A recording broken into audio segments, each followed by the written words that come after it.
All right, somebody tell me what this means. Because, it's me. So I'm going to ask you questions, and you're going to answer me, because that's what we do together. What does it mean? You don't have to raise your hand. Just tell me. What does it mean?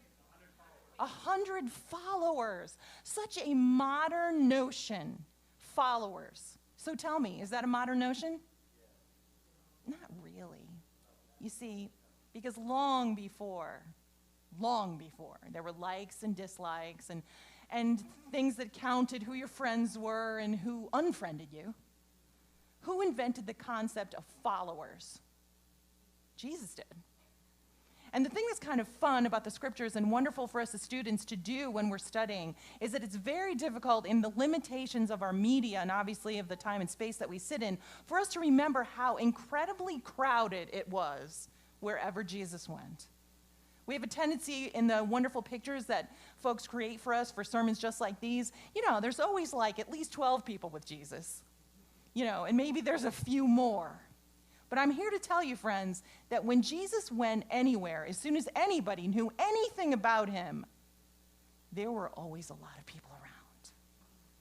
And we tend not to think of it that way. And so I want to read this for you. Jesus went off with his disciples to the sea, that would be the Sea of Galilee, to do what? Get away. All right? So I want you to get that in your head because it's going to be one of the foundational principles of our story today.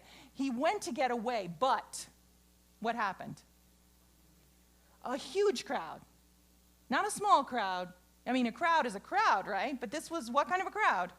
Huge crowd. A huge crowd from Galilee trailed after them, also from Judea, Jerusalem, 150 miles from where they were, Idumea, across the Jordan, and around Tyre and Sidon, swarms.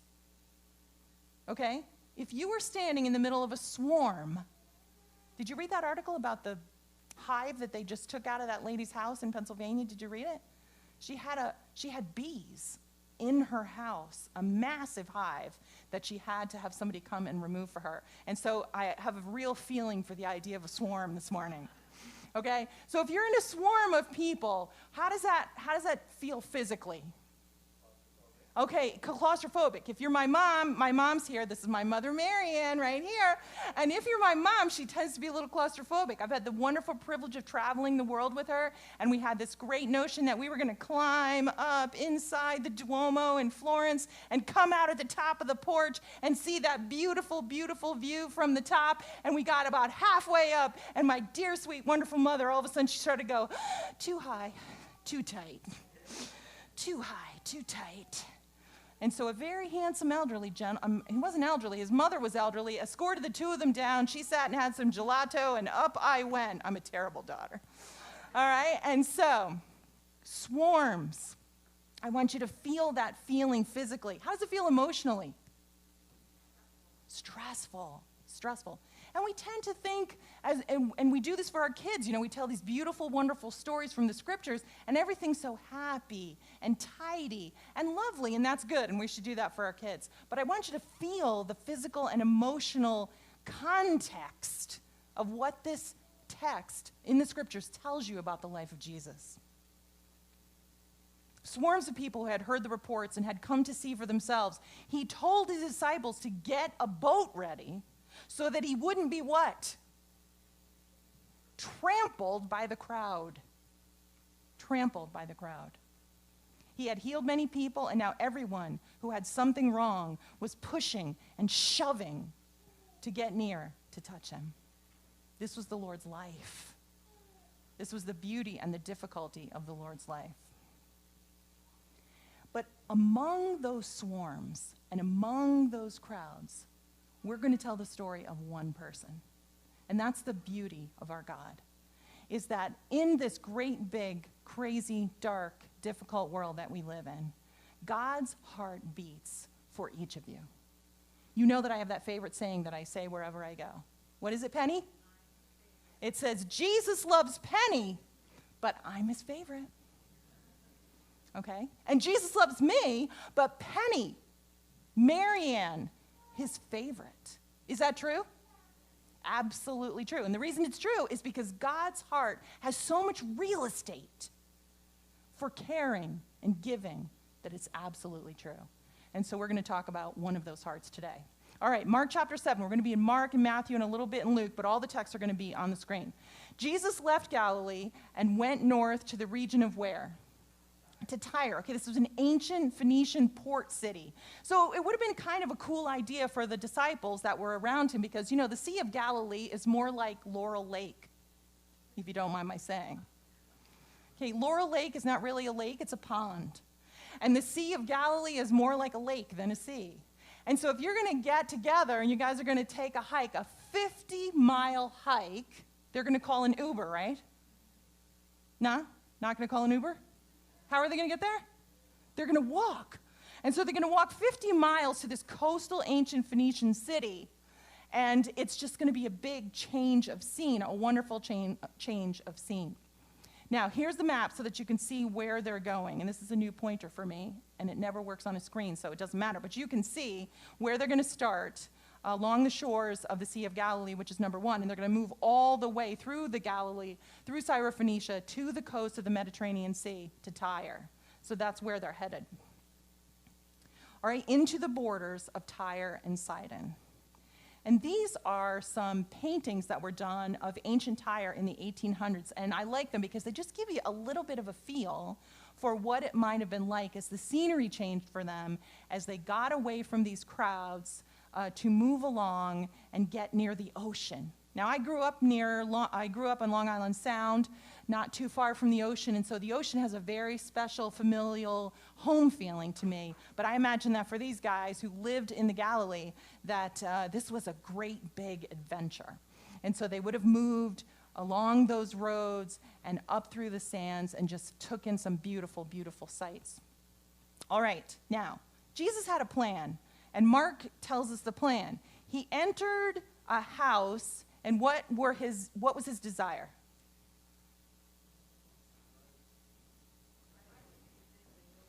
Okay, I don't want anybody to know that I'm here. Now, what are the odds of that? Yeah, they're not very good.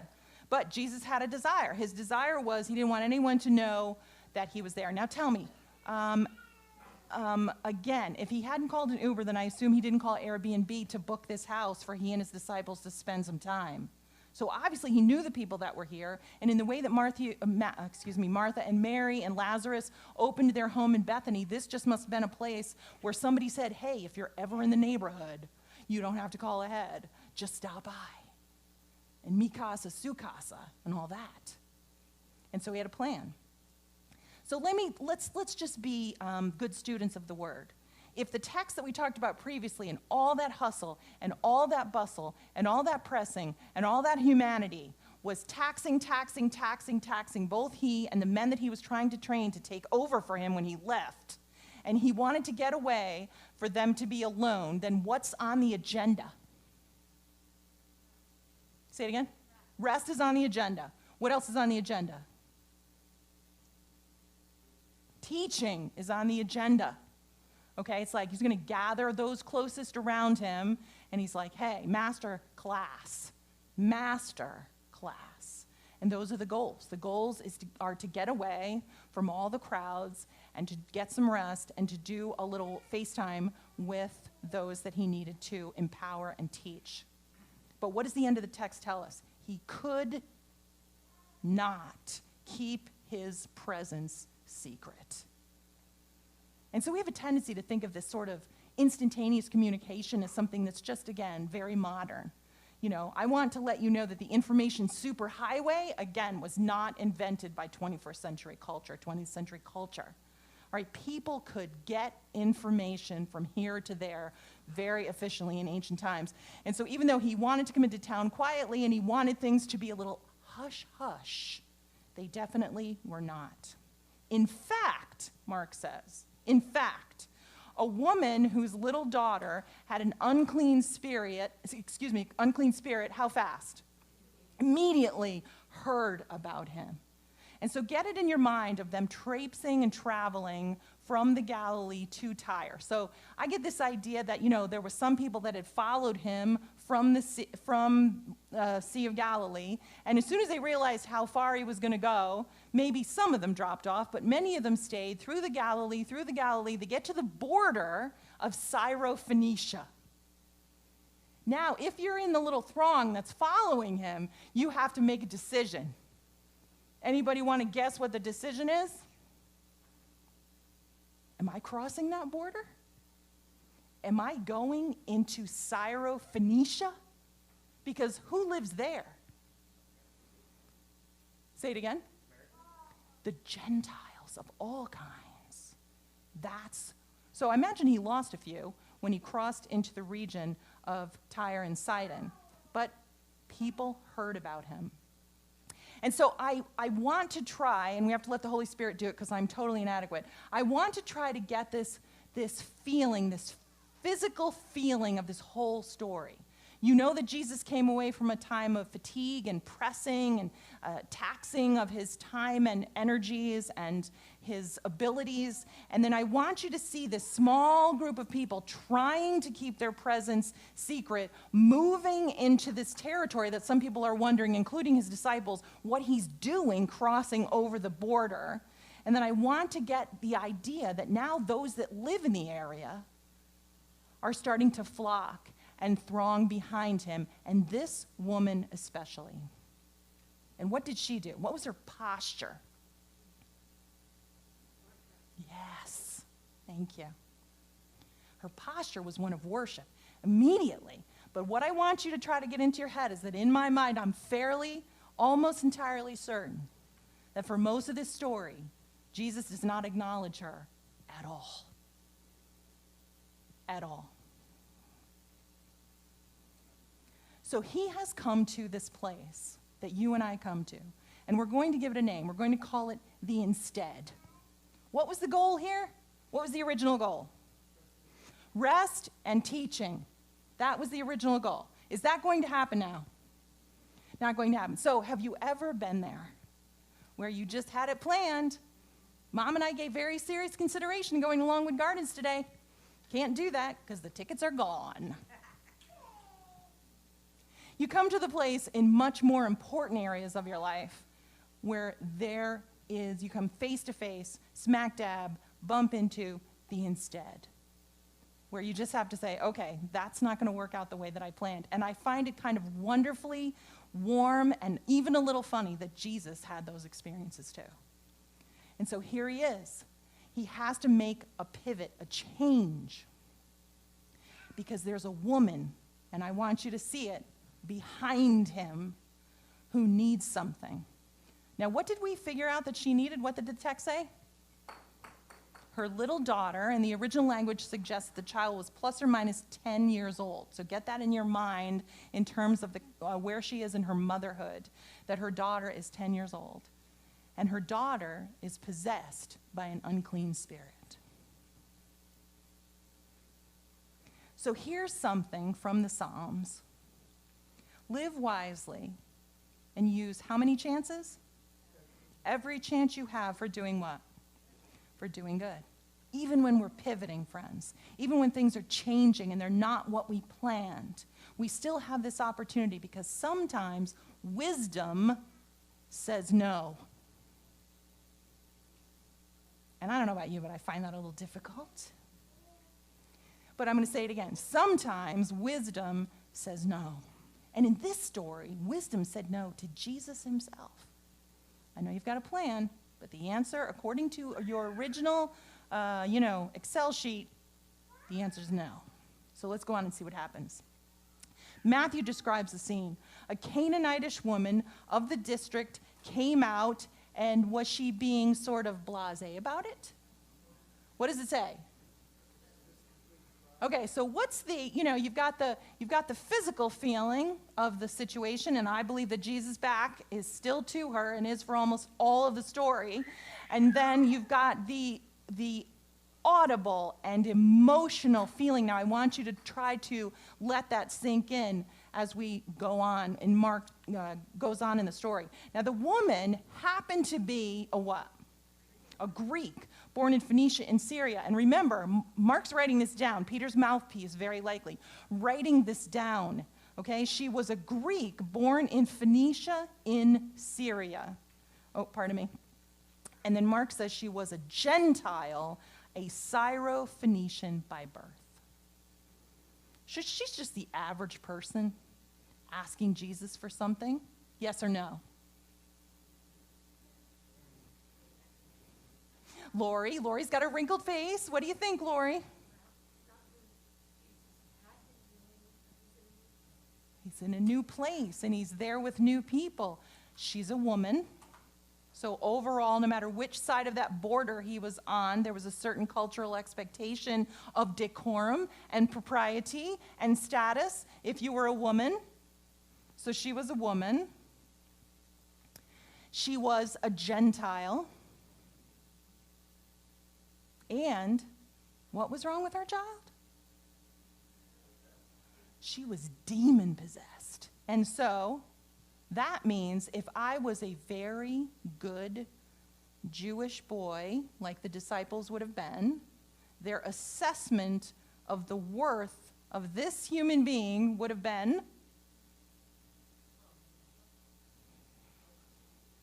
she's cursed.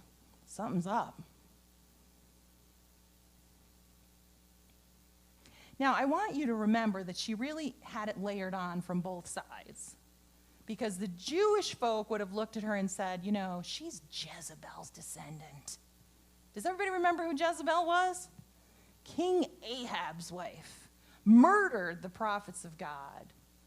Created a place where true worship was like gone from the country. But she also would have been hated by the Romans because of the history of the Punic Wars and her ancestry. So both sides, she would not have been welcome. She would have been persona non grata. But I want you to get into her soul for a little bit. This is an ancient temple in Syria to Baal, okay? And so this would have been the kind of place that she normally would have gone for worship as a Syro-Phoenician. But she had gone there, and she had tried that, and it didn't work. And all of a sudden, along that information superhighway, there comes this story of this healer from Galilee. And she had heard the story. And not only had she heard the story, she was going to leave this behind because she understood somehow, somewhere in her soul, she understood that this was false and she was looking for something true. The stories were told that anyone who came, he healed them. Anyone. Now let me ask you, do you, my brothers and sisters, do I understand that anyone who comes to him for healing can find it? Do you know that? And because sometimes, I don't know about you, but I tend to, I try to spruce myself up a little bit. Shake off some of the dust, backpedal on some of the stupidity, and then I'll pray. And that's ridiculous because we serve a living and redeeming God. And the same faith that she came with, believing that he healed those that came to him in sincerity and faith, we need to do the same. Now watch. Get a feeling for the context that we're in, because it's growing. It's growing in thrum and noise and intensity, because Mark tells us that how often? Again and again, she did what? She begged him to expel the demon from her daughter. So unlike a Jewish woman who probably never would have thought of touching him, I have this picture in my head of her like hanging on to the very bottom of the last wrinkle of his dusty hem, and he's just not acknowledging her.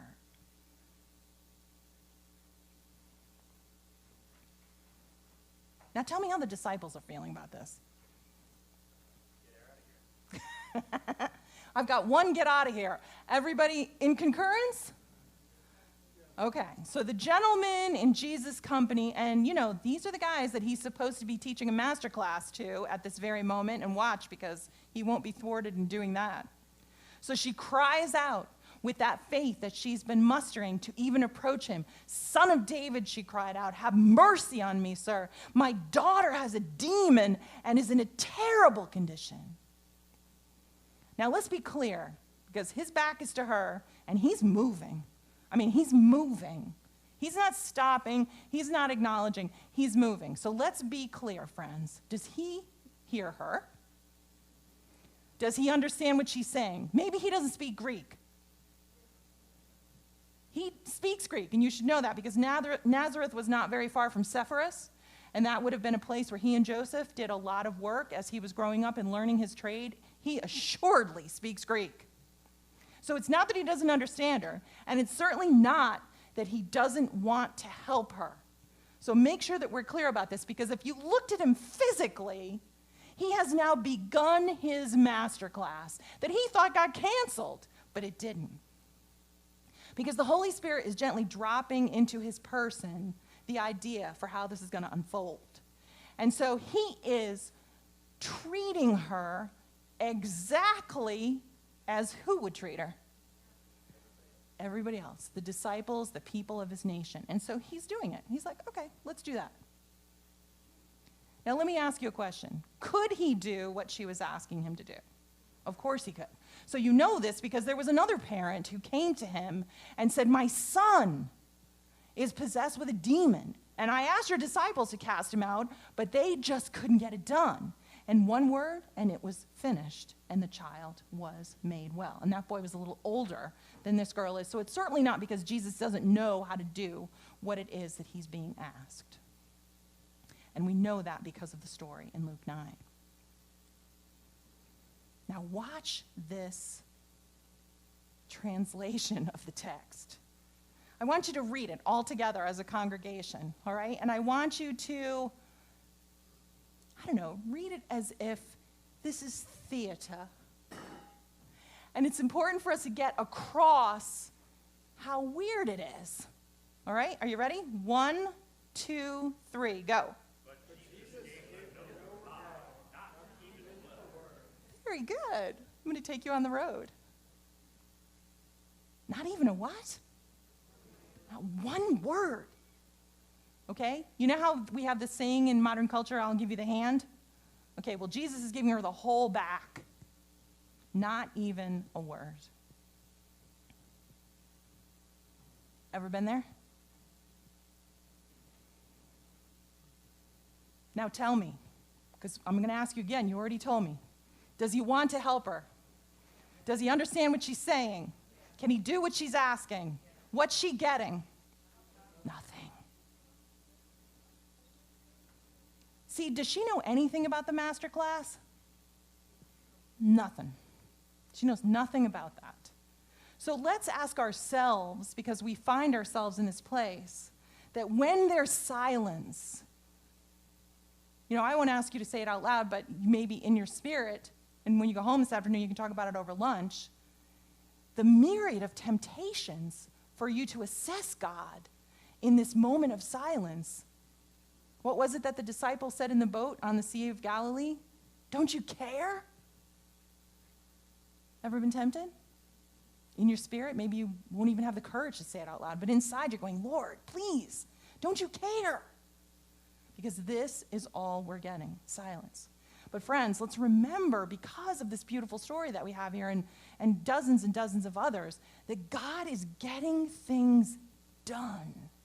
And the beautiful thing that you'll find out as we move through the rest of the narrative is that she's now become a part of what he's trying to accomplish, even here in the silence. And when we're there, then it's good for us to remember this story. Now, we know the end of this story. We quote the end of the story. And because I'm not using presenter view, I can't actually read it to you like I normally do. But this is the story where it's the middle of the night, and Luke tells it, and you've already gone to bed. And in ancient times, that means you've washed your feet and gotten them into your clean sheets so that you don't get any mud on your clean sheets, and you're snugged up, and if you're ready to drop off to sleep, and all of a sudden, or, in our culture, the phone would ding, right? And you're neighbor comes over, and your neighbor says, hey, my best friend from 25 miles away, they were traveling through town, and they're tired, and they're hungry, and they're going to spend the night at my house, and I didn't know they were coming, so there's nothing in the cupboards. I need a loaf of bread, or 2 or 3. Now, you're in bed, and it's 3 o'clock in the morning, and all of a sudden, he's still. And Jesus tells the story. And you're telling him from your bedchamber, I'm sorry, but we're all tucked in, no bread to be had. And Jesus tells this story in Luke and says, after a while, you're going to get out of bed. And why does Jesus say in this story that you're going to get out of bed? Because he's not going to stop knocking until you get out of bed. And that's what's beautiful about this story. As this masterclass is being morphed by the Holy Spirit, each moment as it unfolds. Because we know the end of this story in Luke 11. I say to you, ask and what? Seek and what? Knock and what? Right. And she's doing it, my friends. And the last thing I want us to remember when we find ourselves in this place of silence is that he knows. He knows what that's like. We haven't been too far past the Easter season when we've talked about the sacrifice that the Lord made, and there he suffered his own season of silence. And was his Father getting something incredibly important done? Absolutely. And so it is with us. So it is. He knows. He knows, he knows. And he placed himself within her reach. She could reach him. And that's most of it, friends. If we would not let the enemy steal what we know to be true, the fact that we know that he's within reach, that's most of what we need. The rest is about intimacy and conversation and, of course, not giving up. So Matthew goes on. This is fun. Then his disciples came up and kept urging him. Now you say it the way they said it. Go. Because she keeps on screaming as she follows us. They're indignant and annoyed, and they think it's uncouth and ridiculous, and they're like, please. And thus the master class is really getting started now. Because what he's going to do, friends, is he's going to mirror what's inside their souls so that they can see it. So that they can see it. And sometimes we have to remember that when God puts us in a situation where we fail miserably and our desire is to just like go run and hide in a corner or go shut the door of the closet or whatever it is, that it's an opportunity that the Lord will use to, yes, it's ugly, and yes, I don't want to sign my name to it, or no, I don't want to sign my name to it, for God to mirror to us what's inside. So very challenging and hard to do, but very profitable. So, now picture it. Picture it. He turns around. And I'm not even sure that he turned around yet. You decide for yourself. Jesus said to her, whether he said it from here or whether he actually turned around, what does he say? I was sent only to help God's lost sheep. What's the last part? He's now reflecting exactly what the disciples believe is wholeheartedly true. Wholeheartedly true. So imagine him, whether he said it this way, before or after he turned around, imagine the eyes of Jesus falling on you.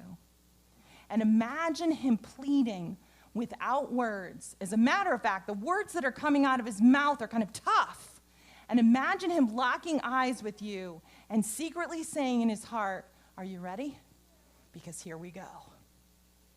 You are about to become my co-conspirator in this master class for these men right here. You see, Jesus was reflecting what we know the scripture says. In Luke chapter 10, it says, what sorrow awaits you, Chorazin and Bethsaida, for if the miracles I did in you had been done in wicked where? Tyre and Sidon. Their people would have repented of their sins long ago, clothing themselves in burlap and throwing ashes on their heads to show their remorse. There were hungry people in this region, people who were ready, willing, and able to repent and accept. And so imagine what she's thinking. She's thinking, well, we'll just make our way to the house, and you'll heal my daughter. And then what will happen? You tell me. Then what will happen? A lot of stuff will happen. A riot will break out. He will be in the same place that he was back in the Galilee and right here in this particular region, because we know, according to this text, that people were open-hearted and ready. And so he's talking to her, and she's holding on to him maybe, and he's trying to communicate so much more than what he's saying. And I like the artist renditions that I found, because they do their best to bring about that urgency that she felt. And he said to her, and imagine the tone, even though his eyes are strong and riveted, imagine the tone. How did he say this? And he said to her, how did he say it? Dismissive. Let the children be fed first. And so she's not going anywhere. She's not going to be dismissed. Now watch. He's working within a principle that's a true principle, but he's taking it to the next level. Romans tells us this, that I'm not ashamed of the gospel because it is the power of God for salvation to everyone who believes. What are the next few words? First to the Jew and then to the Greek. Now, what I want you to notice here is that in the middle of this masterclass being taught by the master, Jesus is unfolding and unveiling something that he wanted to teach the disciples as part of this class, is that there's a strategy, a beautiful strategy that he is adhering to while he's moving through this region. You see, you remember in Daniel's beautiful prophecy, when Daniel first talked about Messiah the Prince, it was in connection with this long prophecy. And there was a timeline that was unfolding. And Jesus, as a strategic leader, was moving within that timeline. He was going to have 3.5 years to get done what he had to do. And then there was going to be another 3.5 years when God pleaded with the Jewish nation and said, look, don't you want to get on board? Don't you want to do what we need to do? Don't you want to be the ones to get it done? And eventually their answer was, of course, what? No. But we weren't there yet. We weren't there yet. But I still imagine his eyes riveted on her, even though the words coming out of his mouth and even his physical posture, kind of dismissive, maybe more than kind of, I think he was holding her with his eyes. It's not right to take the children's bread. Drum roll, please. Nobody likes this text. And what does it say? Throw it to the dogs. Ow. Now, I want you to know, and I'm going to teach you, that it's not exactly the same. If somebody called me a dog in 21st century culture, I would think I was having a bad hair day for months at a time. Okay? It's not the same. Follow what he's doing, our good teacher here. Now, me, I'm a cat person. Okay? My mother's laughing because this cat has been crawling all over her while she's been staying with me. This is Ambrose. This is my cat. But I want to introduce you to this guy right here. This is Greece, Santorini, the small apartment that I shared with Sharon and Starla. We stayed in the town of Fira, and your apartment is on the lip of a volcano. And so you're looking out to the sunken hole in the middle of the top of the volcano. It's absolutely gorgeous. And so I got up early in the morning to see what I could see in terms of the sun coming up, and I made my breakfast, and I'm sitting out on the little patio, and down these stairs, and there were lots of them, and down these stairs comes this dog. And he's got a collar, you'll notice, and on the collar it says that he belongs to the town. Okay? The town, people don't have pets in the sense that I have Ambrose. He was a town dog. He was very sweet, he was very clean, and he was very patient. And so he just plopped himself right up on the patio chair next to the chair that I was sitting on, and he just waited patiently, my friends. What was he waiting for? He was just assuming that I was going to be sharing my breakfast, which of course I did. This is what Jesus was saying. When he said, you can't feed it to the dogs, he meant exactly what happened to me. You can't take Denise's breakfast and feed it to the town dogs. It was not a personal affront to her as a female. Everybody clear? But he was, again, keeping himself within that restriction, that beautiful restriction, that the whole idea of the prophecy unfolding the way that it was supposed to was that the Jewish nation was supposed to be a light to guide how many? All nations. All nations were meant to be gathered in with them at the head.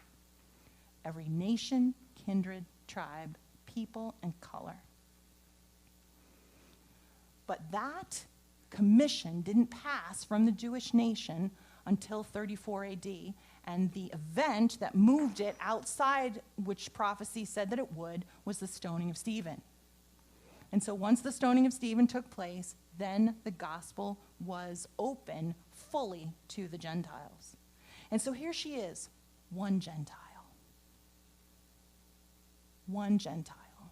Now, how hard was it on Jesus for a mother to be pleading for her child's life and for him to have to conduct this master class while she was doing it? Was that easy or hard on him? Hard on him. He's just like, okay. And so it's kind of beautiful to watch these restraints that he lived within, because his heart was, of course, to do as she asked immediately. So here she is, distressed. And he's like, sorry, no dogs allowed. And here she is, friends, disappointed. Still, he's like, sorry, no dogs allowed. But she wouldn't give up, friends, because she was, even though discouraged, and he's still saying, no dogs allowed, I offer to you, that she refused to go and therefore epitomized a word that we don't use very often in the English language. And what's the word? Dogged. Dogged. Steadfast, persistent, untiring, determined. I like pig-headed, which is under the D. She epitomized in this beautiful story a woman who would not give up, relentless, focused, enduring, headstrong, dogged. Now, here's something that was happening that she could not possibly know at the time. This is a piece of papyri that's one of the oldest copies of Mark in existence. And if you want to see it, you can see it in the British Museum. So let me ask you, friends, how long have we been telling this story? A long time, which means that his masterclass was not only for the disciples, but it's lasted for generations. What she was involved in was going to last for generations. And the story was going to be told over and over again. And so, friends, when we come to that place where we are experiencing that silence, that misunderstanding, we have to look in God's face and find what we know to be true there about who he is and how much he loves us. And so they go on. It's not right to take the children's bread, he said, of course, and throw it to the dogs. And something clicked, because she was watching his eyes and listening to the cadence of his voice. And she's captured by this silent pleading that he's now drawn her in to what he is trying to accomplish with the leaders, the future leaders that are around him. And Matthew says this of her: she was what? She was quick. And now they're in it together. I don't know how he didn't laugh out loud. You're right, Master, but beggar dogs do get scraps from the master's table. She got it. She understood that his face was communicating something different than his words. She's like, I'm fine. I'll wander down the stairs I'll sit on the patio chair. I'll wait. I'll take whatever you're going to give me. She'd heard the story of the centurion's son, perhaps. Maybe she all of a sudden understood, friends, that he didn't have to come to her house, that there didn't have to be a big riot as they were going to start an evangelistic series in Tyre and Sidon, which it was not yet time to do. We know that he could do whatever he needed to do from where he was because of this story here. And she herself came to that place of instead, where she trusted him fully to do whatever he believed he needed to do, even though it wasn't her plan, the one that she had come with. Mark says it this way, but she answered him, "Yes, Lord, yet even the dogs under the table eat the what? Eat the children's crumbs." Bingo. Whatever the leftovers are, I'm in line. I'll take the paper bag. Thank you very much. And if you could imagine how he could no longer contain himself in this acting posture that he was in to make this demonstration for his disciples, I imagine that he broke out verbally in laughter, throwing back his head. "Oh, woman, great is your faith. Let it be done for you as you wish." Awesome. Awesome. Mark says it this way, then he told her, "Because you have said this," what's the next word? "Go. The demon has left your daughter." Now, who did he say go to? I'm thinking of three parties. Three parties that this go is for. Who did he say go to? To her, go home. The demon, in that moment when he said go, bang, demon's gone. And then who else? The disciples. Thank you, Mom. All the disciples. He's making that application, finishing up that master class. When the time is right, this is the place that you are going to. And these are the people you will minister to, just as I've done here today. Go. And friends, I don't know about you, but I think the world's getting a little crazy, a little dark, a little difficult. And God is winding down because we live at the very other end of that beautiful prophecy. And soon it will be time for things to really change. And we want to root ourselves in these kind of spaces because as things get difficult, even though we know, even though we've studied, even though we're prepared as we can be, I'm not sure that God has told us everything that's about to happen. And so to be rooted and grounded as she was, to come with that persistent faith as she did, is something we're going to need. And so I can't imagine that reunion. That must have been one wonderful reunion. And she must have danced all the way home and moved as quickly as she could to put her daughter in her arms. So I just want to leave you today with the idea that even when it's hard to know what God is doing, that God is doing much more than we can ever know or see. And even though we know that, to put the kind of faith in the heart of God that she did is something that we could all use a little more practice in. What do you say? All right. That face can be trusted. Those eyes can be trusted. That heart can be trusted because he is our living hope. Whatever's coming, it can happen. We can survive. We can thrive even because of